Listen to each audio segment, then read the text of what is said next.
目前世界上最大的军火商是谁？估计很多人都答不出来，因为在我们的常识里，世界追求和平发展背景之下，军火商是秘密交易的存在，不可能明目张胆地炫耀的。然而，事实超出了大多数人的认知。世界上最大的军火商不但堂而皇之的在全球做军火生意，还名列世界500强，同时还是全球最佳雇主、全球最受赞赏公司。它就是美国洛克希德马丁空间系统公司。那么，它是如何起家的？凭什么能在这个特殊神秘的领域立足并且屹立至今呢？大家好，欢迎来到猫眼观察室，在这里，猫爷收集了天下最新的奇闻趣事，带您进入闻所未闻的奇异世界。点赞、订阅加小铃铛，精彩内容不容错过。洛克希德发家史，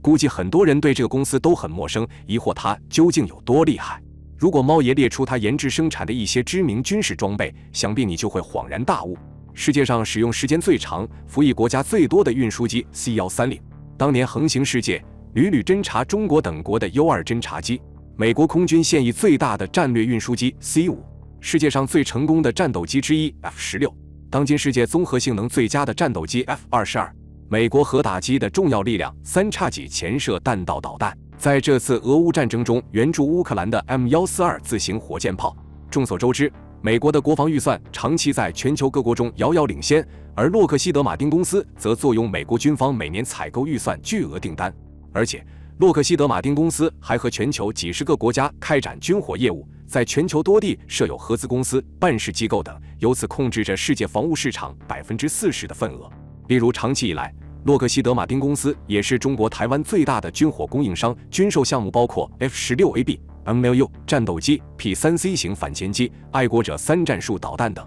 因而业界有人评论，如果失去洛克希德马丁公司的军火供应，中国台湾军队将会立刻陷入瘫痪。接下来，猫爷再和大家说一说这洛克希德的发家史。1912年，在美国加利福尼亚州的俩兄弟阿伦·洛克希德和马尔科姆·洛克希德，受到发明了世界上第一架飞机莱特兄弟的影响。从小便热爱机械制造的洛克希德兄弟，也想在这方面有一番作为。于是，在1916年，兄弟俩选择在圣巴巴拉成立了以姓氏命名的洛克希德飞机制造公司。在此期间，一个名叫约翰诺斯罗普的年轻人加入了进来，洛克希德兄弟俩让他负责设计 F-1 飞行艇。约翰诺斯罗普何许人也？他可是后来美国5大军火商之一，大名鼎鼎的诺斯罗普公司的创始人。F-1 严格来讲还是水上飞机，双引擎，可以搭载10个人，这在当时已经相当先进了。1918年4月，阿伦和3名机组人员驾驶 F-1 从圣巴巴拉飞往圣地亚哥，创造了211英里飞行时间为181分钟的记录，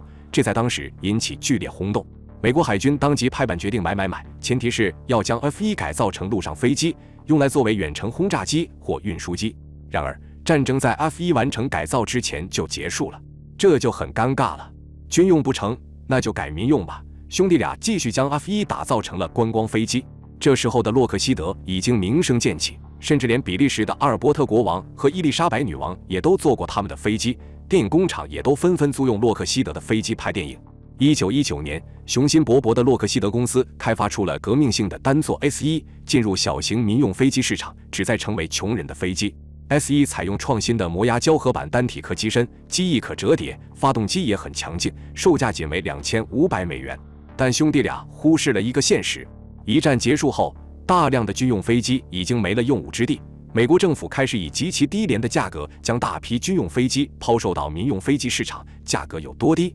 ？$300就能买一架。这就导致洛克希德的飞机虽然口碑很好，但是没人买。1920年，洛克希德飞机公司倒闭。为了谋生，阿伦进入房地产公司，马尔科姆则成立了一家汽车制动系统公司，从此再不过问飞机的事。相比弟弟，哥哥阿伦的飞机梦更加坚定。1926年，他跟诺斯罗普等人又在好莱坞的一间车库里把洛克希德飞机制造公司开了起来，并用 F-1 的技术研制出了织女星飞机，成为当时美国最快的飞机，还打破了从西向东横穿美国大陆的速度记录。一时间，洛克希德再次声名鹊起，飞机大卖，业务多的时候每周能造5架飞机。但好景不长，很快到来的大萧条时期让洛克希德再次破产清算，于是在1929年卖给了底特律飞行器公司。谁又能想到，底特律飞行器公司也倒闭了。这时，一对兄弟出现了，他们就是罗伯特·格罗斯和科特兰·格罗斯。他俩看好航空器行业的发展未来，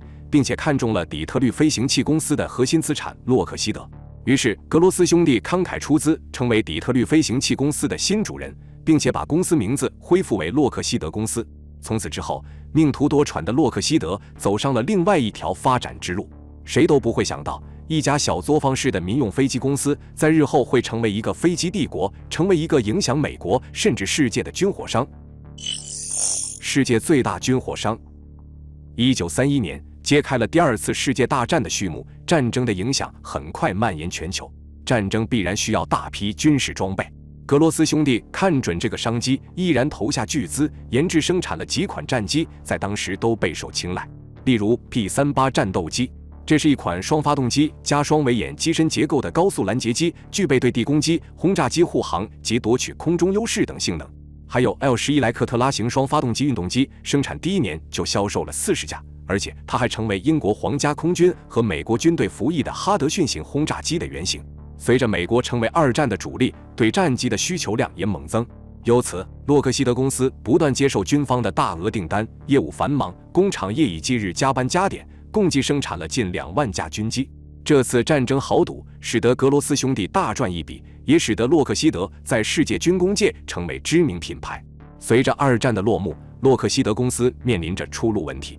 当时在美国军工界已经存在着一批实力强劲的厂商，例如波音、道格拉斯、通用动力公司等，都曾研制出一批著名的军事武器。面对这些竞争对手，洛克希德公司在二战后选择继续以军工航空器为主业。1951年，当美军向美国各大飞机制造公司发出关于新型运输机的技术招标时，洛克希德公司设计出了 C-130运输机方案，并竞标成功。随着苏联防空力量的逐渐强大，波音公司的 RB-47侦察机失去了进入苏联领空侦察任务的优势。于是，洛克希德公司适时地推出了一款新型高空侦察机 U-2，还打破了英国人保持的22707米升线的世界纪录。1957年10月4日，苏联向宇宙空间发射了世界上第一颗重84千克的人造地球卫星。美国高层认为，这表明苏联已拥有或即将拥有足够大功率的导弹发动机和足够精确的导弹飞行制导系统，因而加快了建立美国本国战略和打击力量的速度。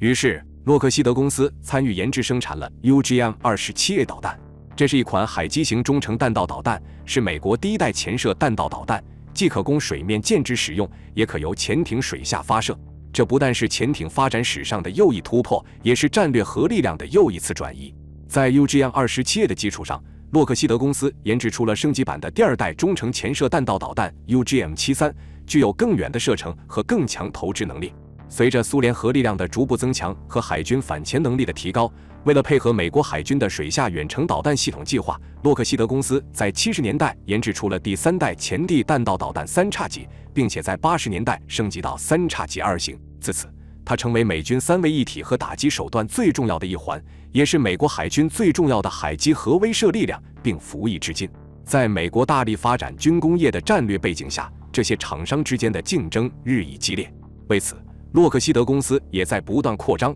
并购，成为世界最大的军工巨头。2003年，为了惩罚波音公司的商业间谍行为，美国空军将原给予波音的价值10亿美元的合同转给洛克希德马丁公司。2008年3月，洛克希德马丁公司宣布击败对手波音公司，获得为美国国防部设计建造新无线电通讯系统价值7.662亿美元的巨额订单。由此，洛克希德马丁公司补位，蚕食了波音公司的军工份额，坐拥美国国防部每年采购预算的1/3金额。紧接着，洛克希德马丁公司收购了美国 Loro 公司的防务电子和系统集成业务，德国公司美国联合技术公司旗下西科斯基飞机公司。自此，洛克希德马丁公司在世界军火行业稳坐老大位置，控制着世界防务市场40%的份额，知名度和影响力日益增加。好了，本期内容到这里就结束了。大家还知道哪些洛克希德马丁公司生产的军火？欢迎在视频下方留言分享。最后再求一波点赞和订阅。